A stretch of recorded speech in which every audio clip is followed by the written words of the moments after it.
Hello, my name is Kaylee, and I chose to do this assignment in a video form just because I feel like I do better talking and explaining rather than, reading or writing it down. So, for the MICA 4 assessment, one statement that stood out to me was I feel as comfortable talking to a person with a mental illness as I do talking to a person with a physical illness. I mainly chose this question because it made me reflect a lot on how I interact with people with a mental illness. With reflecting, I realized that I can sometimes feel uncomfortable and kind of hesitant just because I may not know their diagnosis or have much knowledge about it. So I'm not sure, if I'm supposed to interact differently, if they need, have certain needs or accommodations. So this just really made me feel motivated and kind of humbling, honestly, to just know that like I have a internal bias.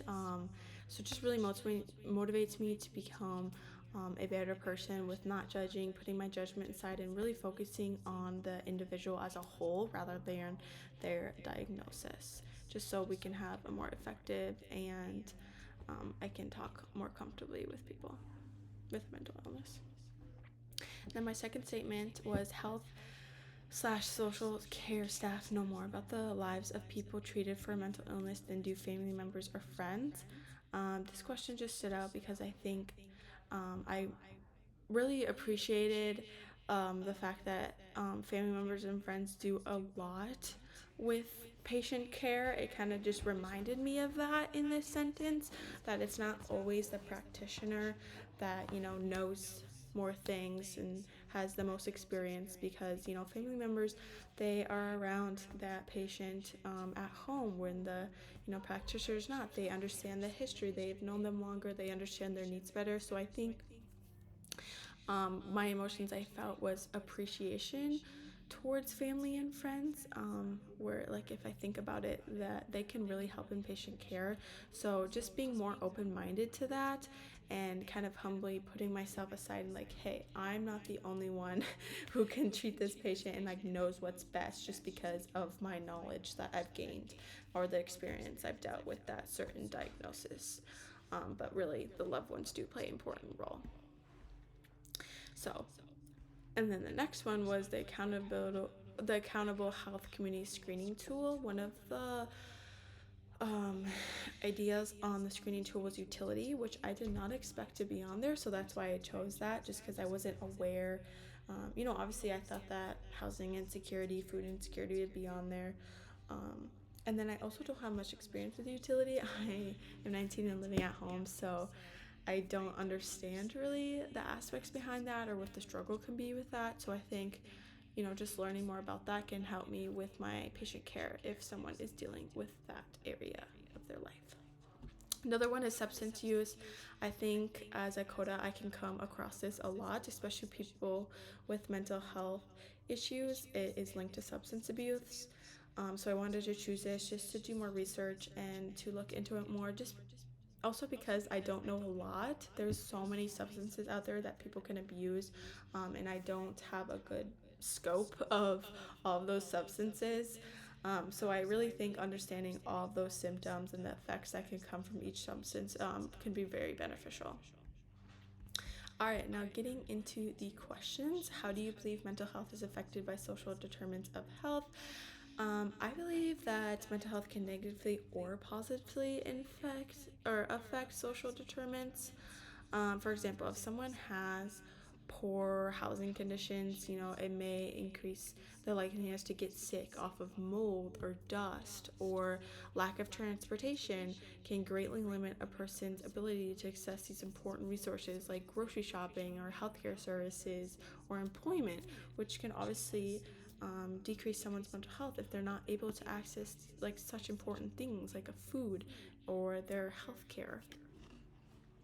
But on the other hand, it can possibly affect um, mental health if you have those good accesses to like a great social support. Increases mental health, having good healthy foods to feed your body, having good transportation where you're easily able to get to those medical appointments. can increase your mental health of getting, the medication you need or the resources you need of therapy, something like that. How do I believe social determinants of health are affected by mental health? I believe, again, that it can be both good or bad effectively. If someone has good mental health, they will be more willing to eat those healthy foods for the body, maybe feel more motivated to go to work, achieve a higher education, and they maybe feel stronger about taking care of their health.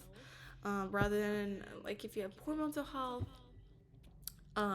you may not want, that you have a lack of interest. So maybe attending work is hard for you and you skip work and you become fired from your job. Or, you lose your education scholarship because you're lacking in your grades because you are depressed. Examples like that, it can really impact your social determinants of, education, missing medical appointments because you don't, care to take care of your body, or don't feel as motivated to go, or embarrassed, something like that. Another big one is social gatherings. If you become isolated from that, you lose that social support, you lose those relationships, which are also a part of social determinants. And then how do I see these determinants and clinician attitudes about mental health impacting a patient's care? Both these can greatly impact. Like I said before, the social determinants of health can really impact someone's mental health and patient care. Just because, if you're not able to even attend these OT appointments or your medical appointments, um, you won't even have any patient care. So that's extremely important. And even the affordability, if you can even afford to have and to pay for OT, like let's say you don't have insurance, things like that. And then I also think our attitude as practitioners is very important, because it just can impact how we interact with our clients in general, influence maybe our treatment options that we choose or think are appropriate, and just ultimately the patient care and experience isn't affected. If we have good attitudes, our patient care is going to be increased. If we have bad attitudes about this, their experience may not be as well and the outcomes won't be as successful. And then, how would a client feel if their care was impacted by an OTA's fieldwork student or CODA because of biases? I feel like a client would feel very unseen. Maybe they wouldn't want to share as much just because they see that judgment. They're uncomfortable talking with someone. And I think if they're uncomfortable, they don't have a good experience, if they feel judged, they may not want to fully participate in the intervention or the service, which could also go into the future of not wanting to attend other medical situations or healthcare services. So that can greatly be affected. I think it can cause poor mental health in general if you don't have a good experience with that. And then, how would your future practice as a CODA be impacted if you chose not to address biases and or lack knowledge about mental illness or social determinants of health? I think my responsibility as a CODA to provide that client-centered care and that evidence-based care would greatly be impacted. If I'm not able to fully consider my clients' unique needs or their experiences, um, I wouldn't be able to do that if I'm not addressing their social determinants of health in their life. If I lack knowledge about mental illness, I may not have the ability to recognize the certain symptoms like depression or anxiety, which could lead me to choose different interventions or dismiss certain ones, or they may not align with my client's actual needs or wants. So really, it does impact a lot. And if you have um, or if you don't, address or have those biases, it can really negatively impact the overall client experience and care. And so, two resources: The Social Determinants of Health, Looking Upstream by Catherine Strother Ratcliffe, is a resource I want to read. It's a book. It's mainly just about the social and economic and environmental factors that influence health. And she focuses on that rather than an individual and like the choices they make. So I think this would really help me understand the why behind things and focus on things like education, housing, and the environment, the political stance on things.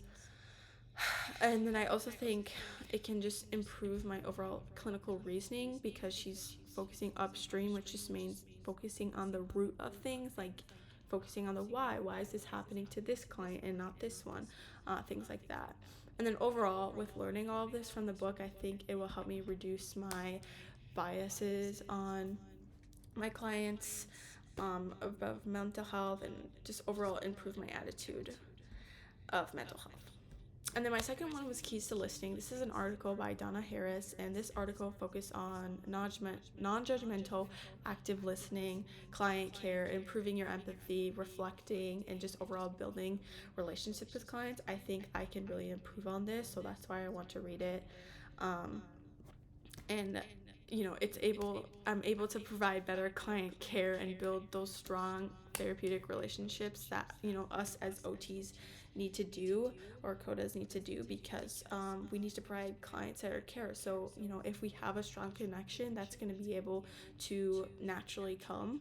But if the client doesn't feel as comfortable talking to us, if they feel judged, or like we're not listening, they're not as willing to share their needs, their wants, their goals, etc.